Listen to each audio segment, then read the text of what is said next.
సరే, మనం ఇప్పుడు ఈ యొక్క సమయంలో మనము అత్యాసక్తితో ప్రార్థించు సమాజము దాని మీద మనం నేర్చుకోబోతున్నాం. మీరు అపోస్తుల కార్యము 12వ అధ్యాయము, అపోస్తుల కార్యము 12వ అధ్యాయము మొదటి నుండి మనం చదువుకుందాం.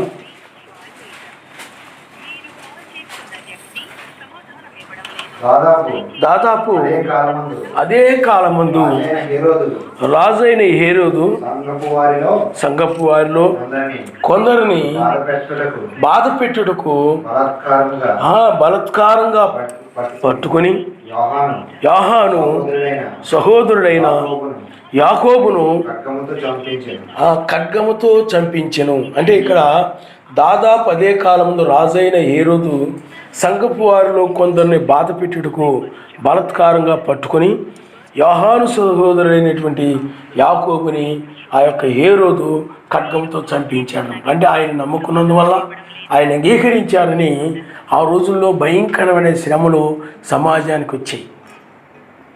అపోస్తుల కాలంలో అపోస్తుల యొక్క వర్తమానంలో ఎవరైతే ఉన్నారో ఆ బోధన అంగీకరించారో వారందరి మీద కూడా భయంకరమైన శ్రమలు వచ్చాయి.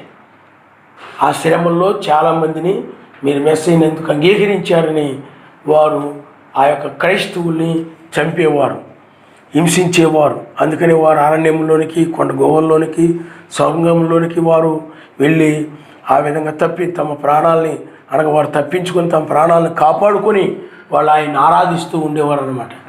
ఎందుకంటే వారు ఎందుకు బ్రతకాలనుకుంటున్నారు, వాళ్ళు చనిపోవచ్చు కదా అని మనకు అనుకోవచ్చు. పౌలు గారు అంటున్నారు, బ్రతుకుడు క్రీస్తే, చావైతే మేలు. బ్రతుకుడు మెస్సయే, చావైతే మేలు. అయితే ఈ సమాజం కోసమే బ్రతకాలని, సువార్త ప్రకటించడం కోసమే బ్రతకాలని వాళ్ళు ఆ విధంగా తప్పించుకుంటున్నారు. ఆయన నామనిస్తారు. అందరూ చనిపోయారు కూడా సువార్త ఎవరు ప్రకటిస్తారు? కాబట్టి వాళ్ళు ఆ రోజుల్లో సువార్త ప్రకటించాలని తమ ప్రాణాలను వాళ్ళు ఏం చేస్తారో చెప్పండి, కాపాడుకుంటున్నారన్నమాట. కాబట్టి అవసరమైతే ఇంకా ఎవరినైనా లేపి ఆయన నడిపించుకోగలరు, అది కాదు. కానీ పౌలు గారు చెప్పిన మాటలను బట్టి వారిని మీద మీ నిమిత్తమైన బ్రతుకుడు అవసరమైనది అంటాడు. అంటే సమాజం కోసం ఆయన బ్రతకాలని. ఎందుకంటే వారు చనిపోతే సమాజం కోసం ప్రార్థించేవారు లేరు, సువార్త ప్రకటించేవారు. అందువల్ల ఆ సత్యము మరుగవకుండా ఉండడం కోసము, ఆ సువార్త మరుగైపోకుండా ఉండడం కోసము సర్వశక్తిమంతుడు ఆ విధంగా ఆ రోజుల్లో వారిని ఆయన కాపాడేవాడు. క్రైస్తవుల్ని ఆయన నామనిస్తాం. కొంతమంది చనిపోయేవారు. అందుకని ఇక్కడ యోహాను సహోదరుడిని యాకోబుని ఆ యొక్క హేరోదు యొక్క కాలంలో చంపబడ్డాడు. అది యూదులకు ఇష్టమైన కార్యమని తెలుసుకొని పేతురును కూడా పట్టుకొనెను. ఎందుకంటే యూదుల్ని మెప్పించడం కోసం, యూదులకు ఇష్టమైన కార్యం అంటే క్రైస్తవుల్ని చంపడం. ఎందుకంటే యూదులు మెస్సీని నమ్మరు కాబట్టి, మెస్సీని వాళ్ళు సిలువ వేశారు కాబట్టి, ఆ బోధ వ్యాపించకుండా నిమిత్తం ఆ క్రైస్తవులు విస్తరించకుండా ఉండాలని చెప్పి ఆ యూదులు ఆ యొక్క అభిప్రాయాన్ని బట్టి, వారి తలంపుని బట్టి ఆ యూదులను సంతోషపరచాలని ఈ యొక్క హేరోదుకు సంబంధించిన సైనికులు ఈ యొక్క క్రైస్తవుల్ని చంపేస్తూ ఉండేవారు అనమాట. అలాగే ఇక్కడ కూడా యూదులను సంతోషపరచాలని, లేకపోతే యూదులకు ఇష్టమైన కార్యమని తెలుసుకొని పేతురును కూడా పట్టుకున్నారు. రాజైన హేరోదు సంఘపు వారిలో కొందరు బాధ పెట్టుటకు బలాత్కారంగా పట్టుకొని, కాబట్టి హేరోదు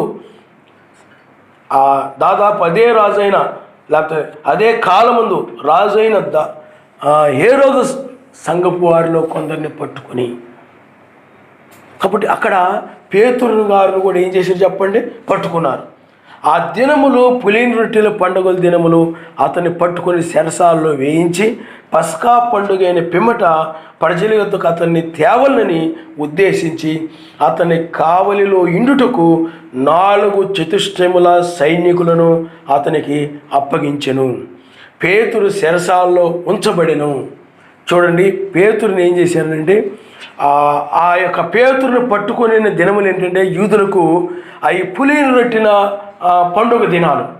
కాబట్టి అతను పట్టుకొని చెరసాలను వేయించి పస్కా పండుగ అయిన పిమ్మట ఆ యొక్క యూదుల యొద్దకి అతన్ని తీసుకొని రావాలని ఆ యొక్క పేతురు చెరసాల్లో ఉంచి అతనికి కావలిగా సైనికులను పెట్టారు.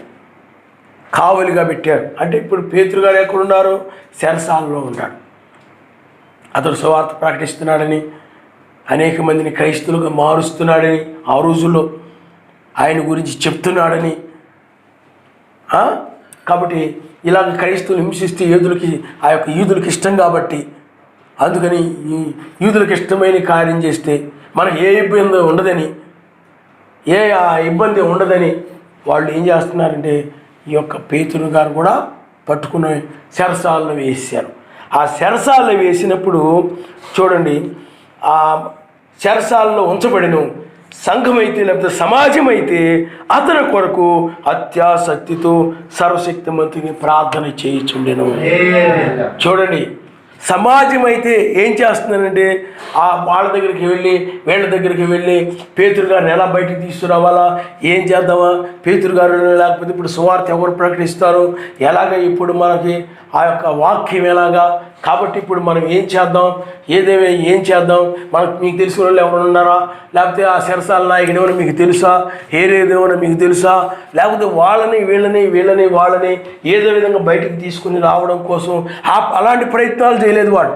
ఆ సమాజం వాళ్ళు ఏం చేశారనంటే ఆ పేతురు నిమిత్తమై ఆ పేతురు కొరకు అత్యాసక్తితో సర్వశక్తిమంతునికి ప్రార్థన చేస్తూ ఉన్నారు. ఆయన హల్లెలూయా, హల్లెలూయా. ఆసక్తితో కాదు, అత్యాసక్తితో. బైబిల్లో ఏం రాయబడిందంటే ఏలియా మన వంటి మనుషుడే. చూడండి ఒకసారి మీరు యాకోబు రాసిన పత్రిక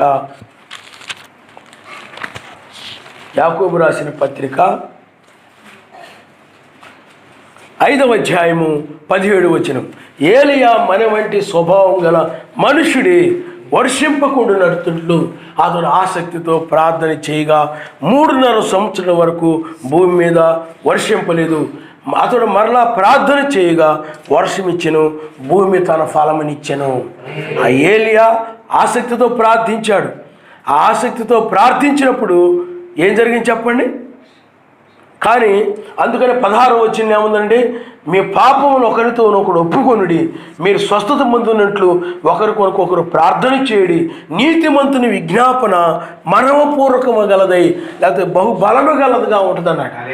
అంటే వీళ్ళు నీతిమంతులు, వీళ్ళు అపోస్తుల బోధనను నమ్మి ఆ వాక్యానికి విధేయత చూయిస్తూ ఆ వాక్య ప్రకారం నడుస్తూ నీతిమంతులుగా ఉన్నారు.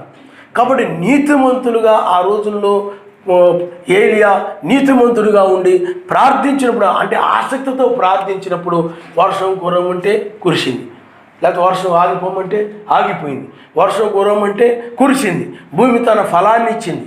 వర్షం ఆగిపోమంటే ఆగిపోయినప్పుడు భూమి మీద చెట్లు గిట్లు మొత్తం కూడా ఎండిపోయాయి.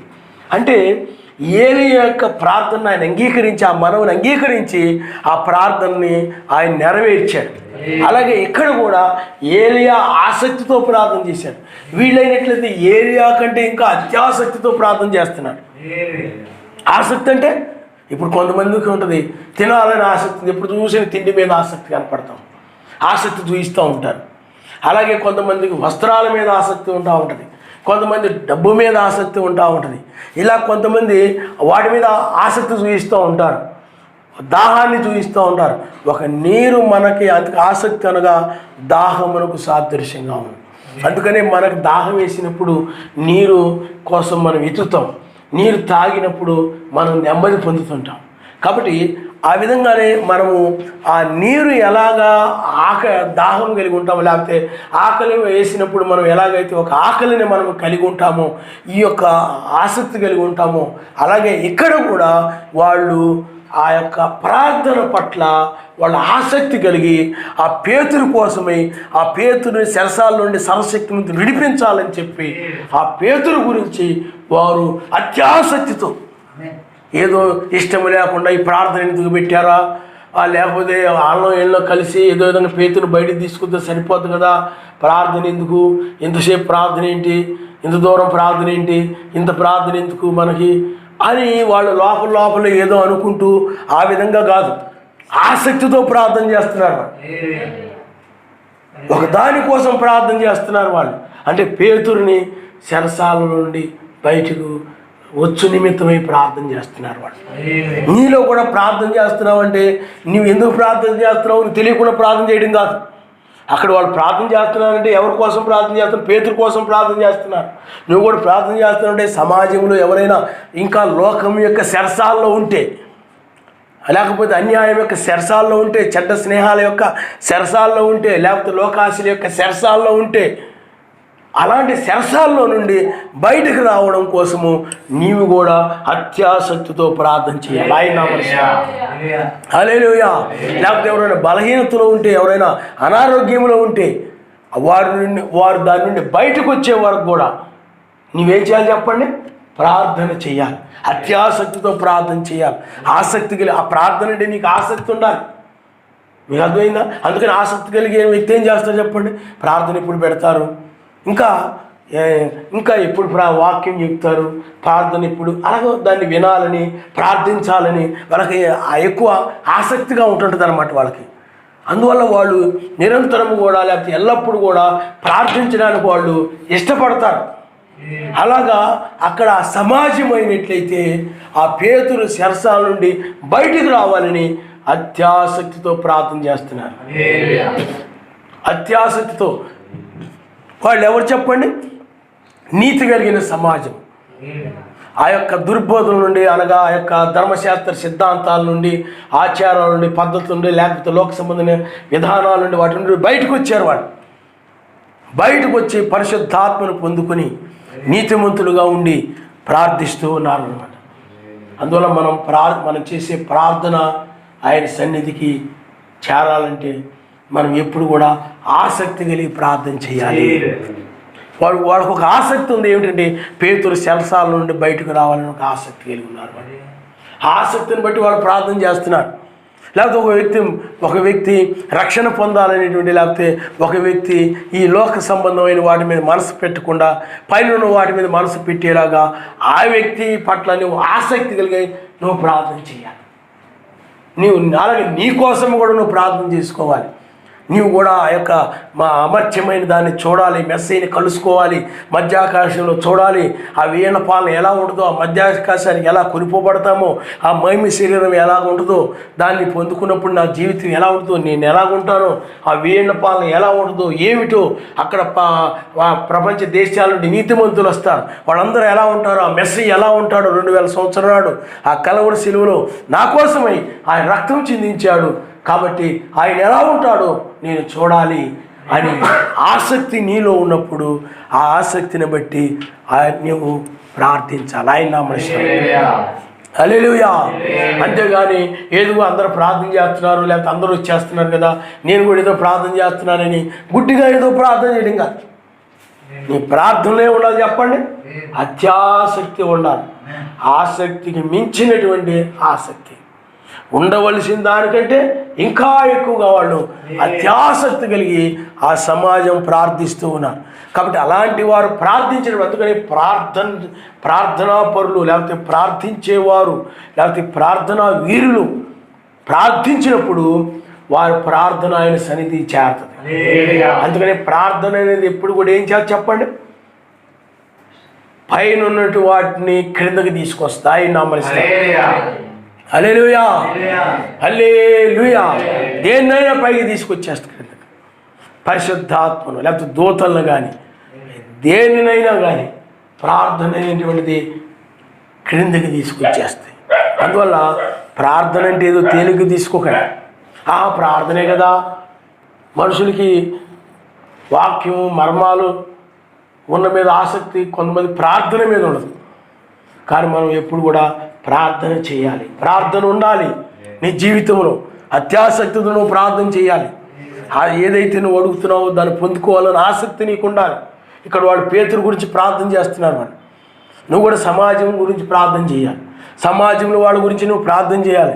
ఈ పరిచర్య గురించి నువ్వు ప్రార్థన చేయాలి పట్టుదల కలిగి. లేకపోతే ప్రపంచంలో ఇంకెవరైనా ఉన్నట్లయితే ఈ లేకపోతే ఇక మన యొక్క రాష్ట్రాల్లో ఎవరైనా ఉన్నట్లయితే ఈ వర్తమానం పట్టుకునేలాగున వారి దగ్గర నడిపించబడేలాగున నువ్వు కూడా ఏం చేయాలి చెప్పండి?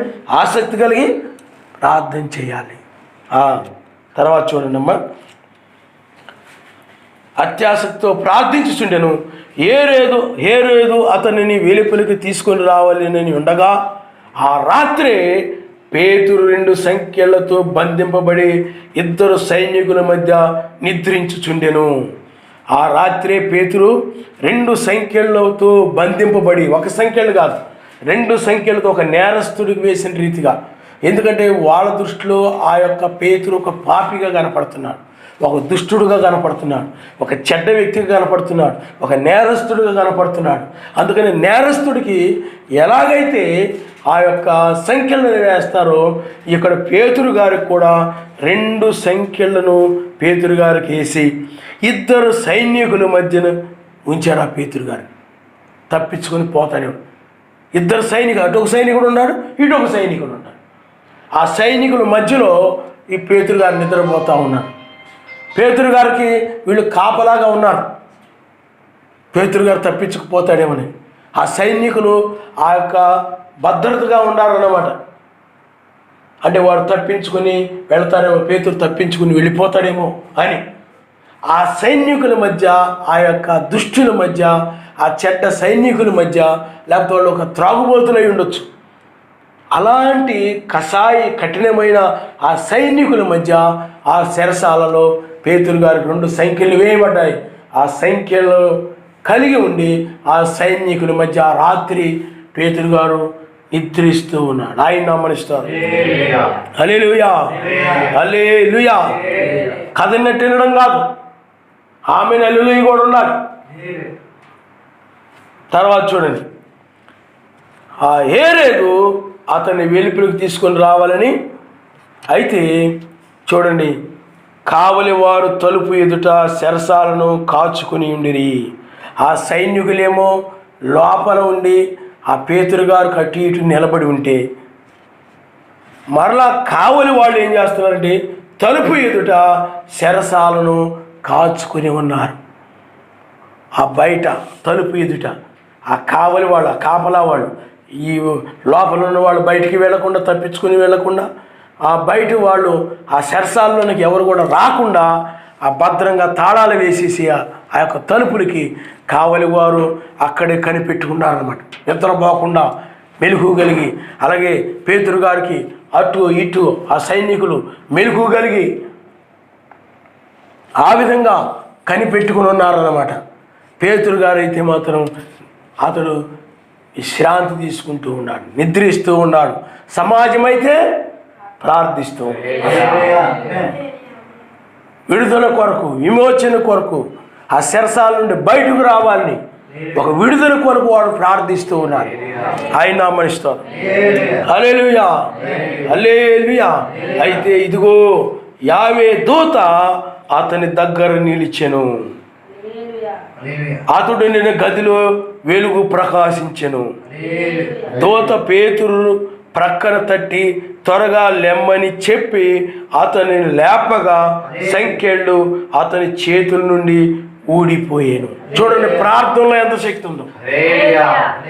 అందువల్ల నువ్వు ప్రార్థిస్తే ఆ రోజుల్లో చేసిన సర్వశక్తిమంతుడు ఈనాడు కూడా ఆయన చేయగలడు. ఆయనకి అసాధ్యమైనది ఏమి కూడా లేదు. అప్పుడు వారు అత్యాసక్తితో ప్రార్థిస్తూ ఉన్న దానిని బట్టి వారి ప్రార్థన ఆయన సన్నిధికి చేరింది. అందువల్ల నీ ప్రార్థన ఏదో స్తోత్రం స్తోత్రం అని చెప్తున్నాను అనుకోకండి, అది ఆయన సన్నిధికి వెళుతుంది. నువ్వు నీతిగా ప్రార్థిస్తే నువ్వు ఏది అడుగుతున్నావో దాన్ని ఆయన దయచేసేవాడు. కాబట్టి నీవు ఆ ఎవరైతే దయచేస్తారో, ఎవరైతే విడిపిస్తారో, ఎవరైతే రక్షిస్తారో, ఎవరైతే నిన్ను కాపాడుతారో, ఎవరైతే నిన్ను పైకి తీసుకుని వెళతారో ఆయనకి నువ్వు ప్రార్థన చేయాలి. ఆయనకి ప్రార్థన. కాబట్టి అత్యాసక్తితో సమాజం ప్రార్థిస్తూ ఉంది. అప్పుడు దూత ఆ యొక్క గదిలోనికి అతని దగ్గర నిలిచెను. ఇదిగో దూత అతని దగ్గర నిలిచెను. అతడుండిన గదిలో వెలుగు ప్రకాశించెను. ఆ దూత రాగానే ఏమొచ్చింది చెప్పండి? పరలోక సంబంధమైన దూత వెలుగుతో ప్రత్యక్షమయ్యాడు పేతురు ఉన్నటువంటి ఆ గదిలోనికి. ఆ గదిలోని ప్రత్యక్షమై పేతురుని, గమనించండి, దూత పేతురుని ప్రక్కకు తట్టి త్వరగా లెమ్మని చెప్పి అతడు లేమని చెప్పగానే పేతురు గారు లేచాడు. లేవగానే ఆ సంఖ్యలు ఏమైపోయినాయి చెప్పండి? వాటంతటే ఊడిపోయాయి. ఆ సంఖ్యలో ఏ దోత వచ్చి ఓడదీయలేదు, లేకపోతే ఆ దోత వచ్చి ఆ సంఖ్యలు తెంచేయలేదు. పేతురు గారిని ఆయన త్వరపెట్టి లెమ్ము అని లేపగానే పేతురు గారు లేవగానే వాటంతటే ఊడిపోయాయి. చూడండి, సర్వశక్తిమంతుడు ఎంత శక్తి కలిగిన వాడు, సర్వశక్తిమంతుడు ఎంత మహిమ కలిగిన వాడు, ఎంత గొప్ప శక్తి కలిగిన వాడు. కాబట్టి వాడు ఆసక్తితో ప్రార్థన చేయగా ఆ సంఖ్యలు ఏమైపోయినాయి చెప్పండి? వాటింతటేమే తెగిపోయి. అందుకని ఆయనకు అసాధ్యమైంది ఏమి? అందుకని నువ్వు సేవించుచున్నవాడు ఏదో రాయో రప్పో గోడో గొబ్బో కాదు, అలాంటి శక్తిమంతుని నువ్వు సేవిస్తున్నావు, అలాంటి బలవంతుని నువ్వు ఆరాధిస్తున్నావు. కాబట్టి ఆయనకు అసాధ్యమైంది ఏది కూడా లేనే లేదు. ఆయన సమస్తమును ఆయన చేయగలిగిన వాడు. కాబట్టి వాళ్ళు దాన్ని నమ్మారు. మనం ప్రార్థిస్తే సర్వశక్తిమంతుడు దాన్ని జరిగిస్తాడు. ప్రార్థన చేస్తే సర్వశక్తిమంతుడికి అసాధ్యమైంది ఆయన నెరవేరుస్తాడు. ఆ యొక్క విశ్వాసమును బట్టి వాళ్ళు ప్రార్థించినప్పుడు దూత క్రిందకు వచ్చి ఆ పేతును లేపినప్పుడు ఆ సంఖ్యలు వాటంతటవి ఊడిపోయాయి. ఆయన నమస్కారం. హల్లెలూయా, హల్లెలూయా. అప్పుడు దూత అతనితో, నీవు నడుము కట్టుకొని చెప్పులు తొడుక్కనమనెను. అతడు అలాగు చేసిన తర్వాత చూడండి, ఆ యొక్క నీవు నడుము కట్టుకొని చెప్పులు తొడుకొనమనెను. అతడు అలాగు చేసిన తర్వాత దూత నీ వస్త్రం పైన వేసుకొని నా వెంబడి రమ్మని అతనితో చెప్పాను. అప్పుడే నిద్రతో లేచాడు పేతురు గారు. లేపగానే ఇంకా అతనికి ఏం తెలియట్లేదు, అతనికి ఏం అర్థం అవట్లేదు. అప్పుడు దూత చెప్తున్న, పరలోకం నుండి వచ్చిన దూత, ఎలోహిం సర్వశక్తిమంతుని యొక్క దూత, నువ్వు నడుము కట్టుకో, లేకపోతే నీవు చెప్పులు వేసుకో, లేకపోతే నీవు ఆ యొక్క వస్త్రములని నీ వస్త్రమును పైన వేసుకో, నా వెంబడి రమ్మని పేతురు గారితో చెప్పాడు. ఆయన నీవు కూడా ప్రార్థిస్తే ఆయన ఆ విధంగా జరిగించాలి. అప్పుడు ఎలా శక్తిమంతుడో ఇప్పుడు కూడా నీ జీవితంలో అలా చేయగలడు ఆయన, నిన్ను విడిపించగలడు ఆయన. అంతేగాని పేతురు గారి మీద ప్రేమ ఉండి నీ మీద ప్రేమ లేకుండా ఉండదు. పేతురు గారు ఎలాగ ప్రేమిస్తున్నాడో నిన్ను కూడా ఆయన అలాగే ప్రేమిస్తాడు. ఎందుకని సూర్యుని యొక్క వెలుగు అందరి మీద ఒకే రకంగా ప్రకాశిస్తుంది. ఆయన యొక్క ప్రేమ కూడా అదే విధంగా ఉంటుంది. ఆయన నామనిస్తాడు. హల్లెలూయా, హల్లెలూయా. ఆ దూత వెలుపులకి చూడండి, ఆ పేతురుని అతనితో కూడా రమ్మన్నప్పుడు అతడు వెలుపులకు వచ్చి దూత వెంబడి వెళ్ళి దూత వలన జరిగినది నిజముగా జరిగినని గ్రహింపక తనకు దర్శనము కలిగినని తలంచెను. అతను ఏమనుకున్నాడు, నిజంగా దూత వచ్చి నన్ను బయటికి తీసుకొని వచ్చి వెలుపులకు తీసుకొని వచ్చి జరిగిందని అనుకోవట్లా. ఇదేదో దర్శనం అంటే కళకి దర్శనాన్ని తేవడం. కళ ఏంటంటే నిద్రపోతా వచ్చేదనమాట, దర్శనం అంటే మేల్కొని ఉండగా వచ్చేదనమాట. అది జరిగినట్టుగా ఉంటుంది అనమాట. అందుకే బ్రహ్మాం గారు చాలా దర్శనాలు చూశారు. ఒక అబ్బాయికి దర్శనముల్లో ఒక అబ్బాయికి కారు ప్రమాదంలో జరిగినట్టు, అతడు ఆ సమయంలో బ్రహ్మాం గారు ప్రార్థించినట్టు, అతడు స్వస్థపరచబడినట్టు ఆ దర్శనం వచ్చింది. అదేవిధంగా ఆ దర్శనం ప్రకారం ఆయన ఒకసారి ఒక ప్రాంతంలో వెళుతున్నప్పుడు ఒక కారు ఒక అబ్బాయిని గుద్దింది. ఆ దర్శనం గుర్తుకొచ్చింది. అప్పుడు వెళ్ళి ప్రార్థించాడు, అబ్బాయి స్వస్థత పొందాడు. అంటే ఆ దర్శనం అంటే అలాంటిది అనమాట. ఇది ఇతను కూడా ఏమనుకుంటే నిజంగా జరుగుతుంది అనుకోవట్లేదు పేతురు గారు. అతను ఏమనుకుంటున్నాడు, అది ఒక దర్శనం అనుకుంటున్నాడు. చూడండి, మొదటి కావలి రెండవ కావలిని దాటి పట్టణమునకు పోవు ఇనుప గవిని యొద్దకు వచ్చినప్పుడు దానంతటదే వారికి తెలుసుకొనెను. అతడు ఏమనుకుంటున్నాడు, దర్శనం అనుకుంటూ ఉన్నాడు. కానీ ఆ యొక్క పట్టణపు ఇనుప గవిని దగ్గరికి వచ్చినప్పుడు దానిదే ఆ తలుపు తెలుసుకుంది. వారు బయలుదేరి ఒక వీధి దాటిన వెంటనే దూత అతన్ని విడిచిపోయాను. దూత బయటికి తీసుకొచ్చి ఏం జరిగింది చెప్పండి? తలుపు దానంతటా తెరుచుకుంది. ఆ దూత వెళ్ళిపోయాడు. పేతురు గారు అలా ఉంటాడు. ఆయన నా మనిషి. ఇదంతా పేతురు గారు అనుకుంటాడు, దర్శనం అనుకుంటున్నాడు. అందుకని నేను ప్రార్థిస్తే ఆయన మహిమను చూస్తాను. ఏ విధంగా ప్రార్థన చేయాలి? అత్యాసక్తితో ప్రార్థన చేయాలి. ఆయన నా మనిషి. హల్లెలూయా.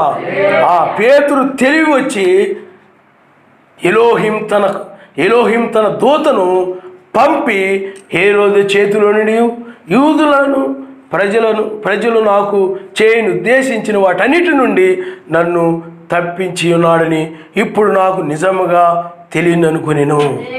పేతురు గారు బయటకు వచ్చాక అప్పుడు అర్థమైపోయింది. ఇదేంట్రా బయటకు వచ్చాను, సర్వశక్తిమంతుని దూతే నా ఆ యొక్క గదిలోనికి వచ్చి అప్పుడు నన్ను పట్టుకున్నప్పుడు లేకపోతే నన్ను లేపినప్పుడు ఆ సంఖ్యలన్నీ ఊడిపోయాయి. ఆ దూతే నన్ను చెప్పులు తొడుక్కోమని వస్త్రాన్ని పైన వేసుకుని భుజం మీద వేసుకుని రమ్మని ఈ విధంగా నన్ను బయటికి యొక్క ఆ గేట్లన్నీ తప్పించుకొని నన్ను బయటికి తీసుకొని వచ్చింది దూతే అని పేతురు గారికి అప్పుడే అర్థమైంది. కాబట్టి చూడండి, తలుపుటి వాటంతటా అవి తెరుచుకున్నాయి. మనం సేవించిన సర్వశక్తిమంతుడు. అందువల్ల నువ్వు ప్రార్థిస్తే ఆయన ఆ విధంగా చేయగలడు. ఆయన హల్లెలూయా. అప్పుడు తన దూతను పంపి హేరోదు చేతుల నుండి ఆయన విడిపించాడని, లేకపోతే ఆ ప్రజలు యూదులను లేకపోతే వాటన్నిటి నుండి కూడా ఆయన తప్పించాడని నాకు నిజముగా తెలియనని అనుకునేను. ఇట్లు ఆలోచించుకొని అతడు మార్కు అని పేరు గల యోహాను తల్లి అయిన మరే ఇంటికి వచ్చెను. ఎవరింటికి వచ్చాడు చెప్పండి? మరి ఇంటికి వచ్చాడు. అతడు మార్కును మారు పేరు గల యోహాను తల్లి అయిన మరియ ఇంటికి వచ్చెను. అంటే మార్కు అను మారు పేరు గల యోహాను అంటే మార్కు యొక్క తల్లి అయినటువంటి మరి ఇంటికి వచ్చెను. అక్కడ అనేకులు కూడి ప్రార్థన చేస్తూ ఉన్నారు. ఆ రాత్రి కూడా వాళ్ళు ప్రార్థన చేస్తూ ఉన్నారు. రాత్రి కూడా వాళ్ళు ఏం చేస్తారో చెప్పండి? ఆ కార్యం జరగడం కోసం ఆ పేతురు గారు బయటికి రావాలని ఆ విధంగా ప్రార్థన చేస్తూ ఉన్నారన్నమాట. ఇద్దరు కూడా పోకుండా ప్రేయర్ చేస్తూ ఉన్నారన్నమాట వాళ్ళు. అక్కడ అనేకులు కూడి ప్రార్థన చేయుచుండ్రి. అతడు తలవాకిటి తలుపు తట్టుచుండగా రోదే అను ఒక చిన్నది ఆలకించుటకు వచ్చెను. ఒక చిన్నది ఎవరు తలుపు కొడుతున్నారా అని ఆలకించడానికి రోదే అని ఒక చిన్నది ఆలకించుటకు వచ్చెను. తర్వాత చూడండి, ఆమె పేతురు స్వరమును గుర్తుపట్టి సంతోషము చేత తలుపు తీయక లోపలికి పరిగెత్తుకుని పోయి పేతురు తలుపు దగ్గర నిలిచి ఉన్నాడని తెలిపాను. ఆ స్వరం వినగానే ఆవిడ సంతోషం వచ్చింది. ఎప్పుడైనా కానీ మనం ఏదైనా దేని గురించి ప్రార్థించినప్పుడు దాన్ని మనం పొందుకున్నప్పుడు ఎక్కలేని సంతోషం కలుగుతుంది. ఇప్పుడు నువ్వు ఇంటి దగ్గర ఉన్నావు అనుకోండి, ఇంటి దగ్గరనే నువ్వు ఆసక్తితో నాయన నాతో ఈరోజు మాట్లాడు, నన్ను దర్శించు నాయన, నాకు కావలసిన వాక్యాన్ని ఇవ్వు నాయన అని నువ్వు ఇంటి దగ్గర బలముగా ప్రార్థన చేసుకొని కనుక వచ్చినట్లయితే అప్పుడు నీకు సంబంధించిన విధంగా ఆయన మాట్లాడినప్పుడు నీకేం కలుగుతుందంటే సంతోషం కలుగుతుంది. ఆయన నాతోనే ఈరోజు మాట్లాడాడు. నేను దేని గురించి అయితే తలంచానో దానికి ఆయన నాకు జవాబిచ్చాడు. ఇక్కడ కూడా వారు దేన్నైతే ప్రార్థించారో దాన్ని పొందుకునుడి ద్వారా పేతురు గారు తిరిగి రావడం ద్వారా ఆ రోదే అనే ఆ చిన్న అమ్మాయికి లేక చిన్నదానికి ఇంకా సంతోషం పట్టలేక తలుపు కూడా తీయకుండా పరిగెత్తుకొని అలా చెప్పాలనే సంతోషం అన్నమాట. ముందు పేతురు తలుపు తీయడం కాదు, ఆడికెళ్ళి చెప్పాలి. పేతురు గారు విడిపించబడ్డాడు, పేతురు గారు చెరసాల నుండి బయటకు వచ్చేసాడు.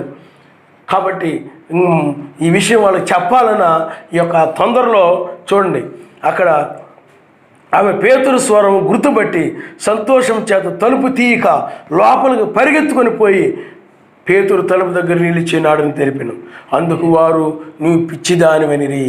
అయితే తాను చెప్పినది నిజమని ఆమె దృఢముగా చెప్పినప్పుడు వారు అతని దూత అనిరి. పేతురు ఇంకనూ తలుపు చట్టుచున్నందున వారు తలుపు తీసి అతన్ని చూసి భ్రాంతి నొందిరి. ముందేం చేశాడు చెప్పండి? దోతో లేకపోతే నువ్వు పిచ్చిదానివను రకరకాలుగా అభిప్రాయపడ్డారు, నమ్మలేదు. వారు నమ్మలా అంత గొప్ప కార్యం సర్వశక్తిమంతుడు చేస్తాడని. అందుకని మనం సేవించే ఆయన ఊహించే వాటికంటే గొప్పవి చేస్తాడు. వాళ్ళు అలా తలంచలేదు. అలాగే పేతురు గారు బయటకు వస్తాడు, అంత గొప్పగా అలా విధంగా అద్భుతంగా వస్తాడు అని వాళ్ళు ఏదో విధంగా ఆయన తప్పిస్తాడు, ఆ విధంగా ఏదో వాళ్ళు తలంచుతూ ప్రార్థన చేశారు. కానీ ఆయన ఇంకా వాళ్ళ తలంపులకు భిన్నంగా తీసుకొచ్చాడు. ఆయన తీసుకొచ్చేటప్పటికి వాడు విభ్రాంతి నొందారు అన్నమాట. విడిపిస్తాడని తెలుసు వాళ్ళకి. తర్వాత చూడండి, విభ్రాంతి నొందింది. అంతటా ఓరకుండుడని వారికి సైగ చేసి మెస్సయ్య తన్ను చెరసాల నుండి ఎలాగూ తీసుకుని వచ్చినో వారికి వివరించి యాకోబునకు సహోదరులకును ఈ సంగతి తెలియజేయడని చెప్పి బయలుదేరి వేరొక చోటుకి వెళ్ళాను. అప్పుడు వాళ్ళందరూ కూడా ఎలా దూత ఆయన దర్శించాడో, ఎలా వచ్చాడో, ఎలా విడిపించాడో ఆ జరిగిన విషయాలన్నీ కూడా ఆ సమాజంలో వాళ్ళందరికీ కూడా తెలియజేశాడు. ఆ ప్రార్థన చేస్తున్న వాళ్ళందరూ కూడా ఆ యొక్క ఆసక్తిగా విన్నారు. పేతురు గారు వచ్చేటప్పటికి అందరూ కూడా ఆసక్తిగా, ఎందుకంటే వాళ్ళకి ఎంతో సంతోషంగా ఉండిపోయింది అనమాట. ఎందుకంటే వాళ్ళ ప్రార్థన ఫలించింది. వాళ్ళు అడిగిన దాన్ని వాళ్ళు పొందుకున్నారు. ఏదైతే వాళ్ళు అడిగారో దానికి వారు పొందుకున్న ద్వారా, వారికి అనుగ్రహించబడడం ద్వారా వాళ్ళు అంత సంతోషంగా ఉన్నారన్నమాట. అప్పుడు పేతురు ఏం చేశాడంటే సైగ చేశాడు. ఏమని చూడండి, అతడు ఓరకుండుడని వారికి సైగ చేసి, అంటే వాళ్ళు ఆ విభ్రాంతి నొందినప్పుడు వాళ్ళలో వాళ్ళు ఇంకా పేతురు గారిని ఆయన అలా ఇడిపించాడు ఇలాగా అని రకరకాలు చెప్పుకుంటున్నప్పుడు ఆయన సైగ చేశాడు. ఏం సైగ చేశాడు చెప్పండి? మీరు ఓరకుండుడని వారికి సైగ చేశాను. ఎందుకంటే బయట పరిస్థితి బాగలేదు. ఇప్పుడు ఒకవేళ మరలా పేతురు వచ్చాడు అలాగే ఇలాగైనా బయట కనుక వినపడింది అనుకోండి, మళ్ళీ తీసుకుపోయి చెరసాల పడేస్తారు. కాబట్టి మీరు ఓరకుండుడి అని మరి పెద్ద మాట్లాడకండి ఎవరు కూడా అని చెప్పి ఆ యొక్క పేతురు గురించి వాళ్ళు మాట్లాడుతూ రకరకాలుగా ఆయన ఎంత గొప్ప కార్యం చేశాడు, విడిపించాడు అని వాళ్ళు ఎందుకు చెప్పుకుంటున్నారు. అందరూ కూడా చెప్పుకుంటే మీరు అలా మాట్లాడకుండా ఓరకుండండి, మీకు అర్థమైందా అని చెప్పి సైగ చేసి అప్పుడు సర్వశక్తిమంతుడు ఆయన్ని ఎలాగ విడిపించాడో, ఎలాగ చెరసాల నుండి బయటకు తీసుకుని వచ్చాడో వాళ్ళందరికీ వివరించి చెప్పి ఈ విషయాన్ని యాకోబుకును మిగతా సహోదరులు కూడా ఈ సంగతి తెలియజేయడని చెప్పి బయలుదేరి వేరొక చోటకి వెళ్ళిపోయాను. ఈ విషయాన్ని మీరు మిగతా సహోదరులు కూడా మీరు చెప్పండి, సర్వశక్తిమంతుడు చేసిన కార్యాన్ని, సర్వశక్తిమంతుడు చేసినటువంటి ఆ యొక్క మేలుని. అందుకని మనకు సర్వశక్తిమంతుడు ఏదైనా మేలు చేసినప్పుడు ఇతరులతో మనం పంచుకోవాలి. అప్పుడు సర్వశక్తిమంతుని వాళ్ళు కూడా గణపరుస్తారు. అసూయపడకూడదు. వీళ్ళు సర్వశక్తిమంతుడు ఇంతోటి ఏదో మాట్లాడాడని, విడిపించాడని, ఒకటే గొప్ప అయిపోతున్నాడు, గొప్పగా చెప్పేసుకుంటున్నాడు అని అలా కొనుక్కోవడం ఉండకూడదు. సర్వశక్తిమంతుడు మాట్లాడినందుకు, విడిపించినందుకు, సహాయం చేసినందుకు సంతోషించు వారితో సంతోషించుడని బైబిల్ చెప్తా ఉంది. కాబట్టి ఏడ్చువారితో ఏడ్చుడని బైబిల్ చెప్తా ఉంది. పౌలు చెరసాలలో ఉన్నప్పుడు వీళ్ళు కూడా ఏడ్చి ప్రార్థన చేశారు. చెరసాల నుండి బయటకు వచ్చినప్పుడు సంతోషంగా ఉన్నప్పుడు వీళ్ళు కూడా సంతోషించారు. మిగతా సహోదరులు కూడా ఆ సర్వశక్తిమంతుడు చేసిన కార్యం బట్టి, మేలుని బట్టి తెలియజేశారు. ఆయన నామనిస్తారు. హల్లెలూయా, హల్లెలూయా. ఆ తర్వాత చూడండి, తెల్లవారుగానే పేతురు ఏమాయనో అని సైనికుల్లో కలిగిన గలిబిలి ఇంత అంతా కాదు. ఏ రోజు అతని కోసము వెదికినప్పుడు అతడు కనబడినందున కావలి వారిని విమర్శించి వారిని చంపని ఆజ్ఞాపించెను. అటు తర్వాత హేరోదు యూదయ నుండి కైసరుకు వెళ్ళి అక్కడ నివసించెను. ఆయన నామనిస్తాడు. మనము కూడా ఇప్పుడు చివరి కాలంలో ఈ శరీరం అనే చెరసాలలో మనం ఉన్నాం. ఈ శరీరం అనే చెరసాలలో మనమున్నాం. మనము కూడా ఒక ప్రార్థన మందిరమై ఉన్నాము. మనము కూడా ఈ యొక్క చెరసాల నుండి సమాజం ఎలాగ ప్రార్థిస్తూ ఉంటుంది నీ గురించి, కానీ నీవు కూడా ఈ చెరసాల నుండి బయటకు రావాలని నీవు కూడా ఏం చేయాలంటే అత్యాసక్తితో ప్రార్థన చేయాలి. అత్యాసక్తితో ఆయన విడిపిస్తాడు, ఆయన రక్షిస్తాడు. ఆయన అత్యాసక్తితో ఇప్పుడు ఆ యొక్క పేతురు గారిని విడిపించినటువంటికి, లేకపోతే పేతురు గారిని విడిపించిన ఆ దూత, ఆ ఎలోహిం, ఆయనే ఇప్పుడు ఆ రోజులైతే ఆ శరసాల నుండి విడిపించడానికి వచ్చాడు. ఇప్పుడైనట్లయితే ఈ శరసాలని, ఈ శరీరం అనే శరసాల నుండి శాశ్వతంగా విమోచించుట కొరకై ఇప్పుడు ఆయన దూతగా మన మధ్య ఉన్నాడు. ఆయన హల్లెలూయా. అందుకని స్వరము మారింది, మనిషి కుమారుని యొక్క స్వరము మారింది. సాయంకాలంలో ఆయన వధువుని కలిశాడు. దూత అక్కడే ఉన్నాడు, ఎలియాజరుతోనే ఉన్నాడు దూత. అక్కడ వధువుని వెలుపలికి తీసుకొచ్చాడు. అందుకే మనం కూడా మత్స్యాగ సంఘాల నుండి బయటకు వచ్చాం, మత్స్యాగ సిద్ధాంతాల నుండి బయటకు వచ్చేసాం. 7వ దూత వర్తమానం ద్వారా, అపోస్తుల బోధ ద్వారా, 7వ దూత వర్తమానం అంటే అపోస్తుల బోధ, బయటకు వచ్చాం. మనం నామమున బాప్తిజం పొందాం. ఆయన రాకడ కొరకు సిద్ధపరచు వర్తమానం. అందుకనే బయటికి ఏలియా వర్తమానము వధువును బయటికి పిలుస్తే పెండు కుమారుని కొరకై సిద్ధపరచు. 5 రకాల పరిచర్య కూడా అదే.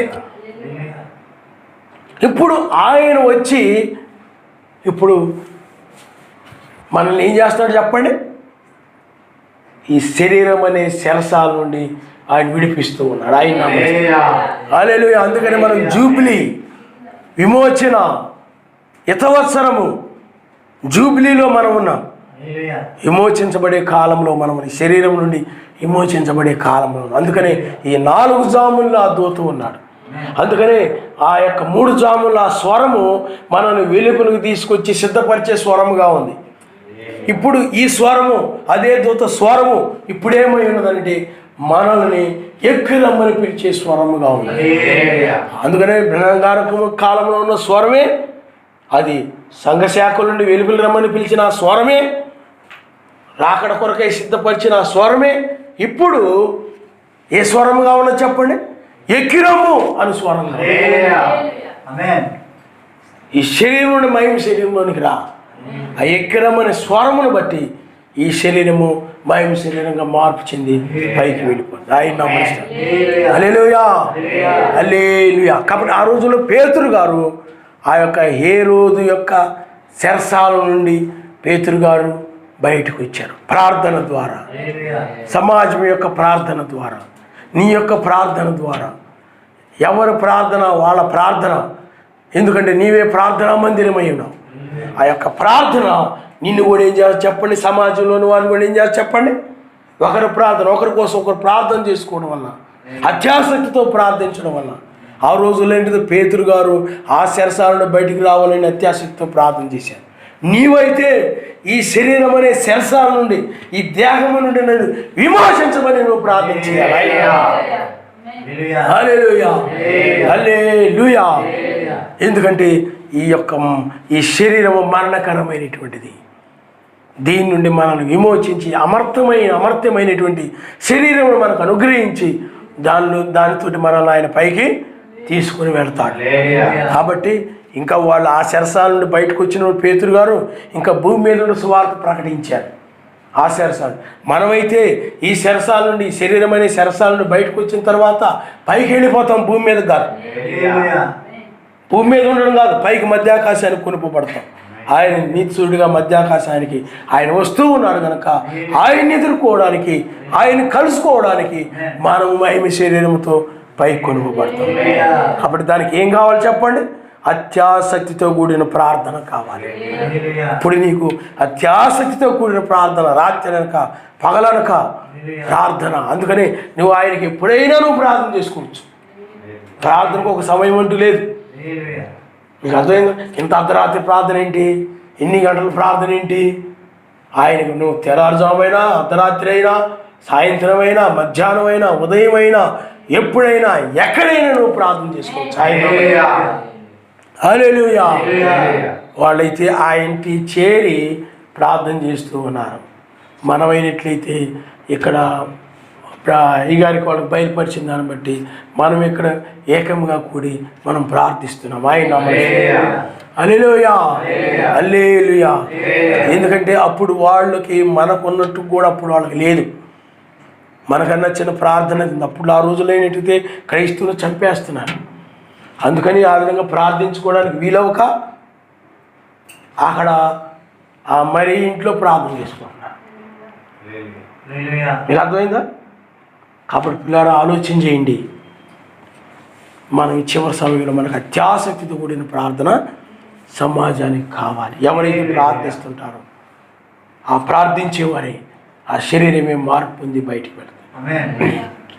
కాబట్టి ఆ శిరసాలను విడిపించిన ఆయనే ఇప్పుడు ఈ మట్టి శరీరం నుండి మహిమ శరీరం దాటించగలడు ఆయన. కాబట్టి పిల్లరా ప్రార్థన చేద్దాం. నువ్వు ప్రార్థన చేయాలి. ఆయనకు అసాధ్యమైంది ఏమీ లేదు. స్తోత్రములు నాయన, స్తోత్రములు నాయన, స్తోత్రములు నాయన. మనం సేవించున్నవాడు అంత కృప కలిగిన వాడు, అంత కనికరమ కలిగిన వాడు. నేను నీ దగ్గర దోతను పంపించేయని విడిపించగలడు. హల్లెలూయా హల్లెలూయా హల్లెలూయా. నువ్వు ప్రార్థన చేయాలని నువ్వు ప్రార్థన చేయాలే కానీ ఆయన కార్యములను ఆయన చేయగలిగిన వాడు సుమా. నీవు అత్యాసక్తితో ప్రార్థన చేస్తున్నావో లేదు నువ్వు ఆలోచించేయి. ఆ ప్రార్థన కలిగి ఉన్నావో లేదో ఆలోచించేయి. నీ ఆసక్తి ఎప్పుడు చూసినా కానీ లోక విషయాల మీద, లోక సంగతుల మీద, లోక కార్యాల మీద, లోక మాటలు వినాలని, లోక కార్యాలు చూడాలని వాటి మీద నువ్వు ఆసక్తి కలిగి ప్రార్థన మీద ఆసక్తి లేకుండా ఉన్నావేమో. అత్యాసక్తితో ప్రార్థించకుండా నువ్వు ఏదో నామకార్థంగా ప్రార్థిస్తున్నావేమో సుమా. నిద్రపోతూ ప్రార్థిస్తున్నావేమో, మొత్తుగా ఉండి నువ్వు ప్రార్థిస్తున్నావేమో. పట్టుదల కలిగి ఆసక్తి కలిగి దాన్ని పొందుకోవాలని ఆసక్తితో నువ్వు ప్రార్థన చేయాలి. ఆ మహిమ శరీరం పొందుకోవాలని ఆసక్తి నీకు ఉండాలి. ఈ దేహం నుండి విమోచించబడాలి, విడుదల పొందాలని ఒక ఆసక్తితో నువ్వు ప్రార్థన చేయాలి. హల్లెలూయా హల్లెలూయా హల్లెలూయా. ప్రార్థించకుండా నువ్వు ఏదో నామకార్థంగా ప్రార్థిస్తున్నావేమో సుమా. నిద్రపోతూ ప్రార్థిస్తున్నావేమో, మొత్తుగా ఉండి నువ్వు ప్రార్థిస్తున్నావేమో. పట్టుదల కలిగి ఆసక్తి కలిగి దాన్ని పొందుకోవాలని ఆసక్తితో నువ్వు ప్రార్థన చేయాలి. ఆ మహిమ శరీరం పొందుకోవాలని ఆసక్తి నీకు ఉండాలి. ఈ దేహం నుండి విమోచించబడాలి, విడుదల పొందాలని ఒక ఆసక్తితో నువ్వు ప్రార్థన చేయాలి. హల్లెలూయా హల్లెలూయా హల్లెలూయా హల్లెలూయా హల్లెలూయా హల్లెలూయా. ఆ మొదటి స్థితి మాకు కావాలి నాయన. ఆనాడు అపోస్తులు ఎఫెసు సంఘకాలం కలిగి ఉన్న స్థితి మాకు కావాలి నాయన. మొట్టమొదటి సంఘకాలం ఎఫెసు సంఘకాలం అయ్యా. అప్పుడు ఎంతో ప్రార్థనతో ఉన్నారు నాయన, ఆసక్తితో ఉన్నారు నాయన. ఆ మొట్టమొదటి సంఘము కలిగి నుండి ఆసక్తి అత్యాసక్తితో కూడిన ప్రార్థనా జీవితం మాకు కావాలి నాయన. హల్లెలూయా హల్లెలూయా హల్లెలూయా హల్లెలూయా హల్లెలూయా. అయ్యా నాయన వాళ్ళు దేని కొరకు ప్రార్థన చేస్తున్నారో మేము ఎరిగి ఉన్నాము నాయన. ఈనాడు మేము కూడా దేని కొరకు ప్రార్థన చేస్తున్నామో చూడాలి.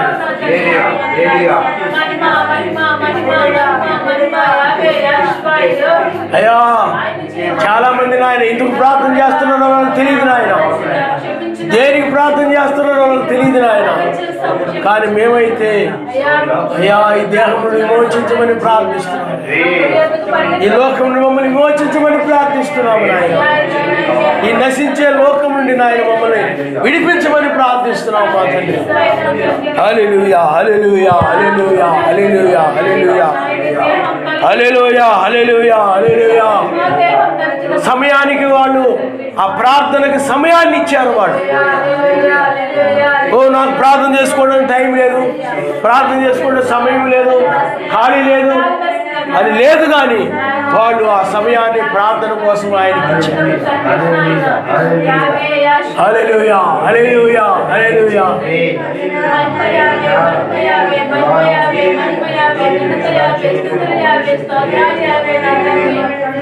వాళ్ళు ఎన్నో పనులు మానుకొని ఏదో ఉన్నప్పటికీ కూడా అవసరమైనప్పుడు పేతురు గురించి వాళ్ళు అత్యాసక్తితో ప్రార్థించాడు. హల్లెలూయా, హల్లెలూయా. ఆ సమాజంలో అందరూ కూడా హల్లెలూయా, హల్లెలూయా, హల్లెలూయా, హల్లెలూయా, హల్లెలూయా. వందనాలు, వందనాలు, వందనాలు, వందనాలు, వందనాలు, వందనాలు, వందనాలు.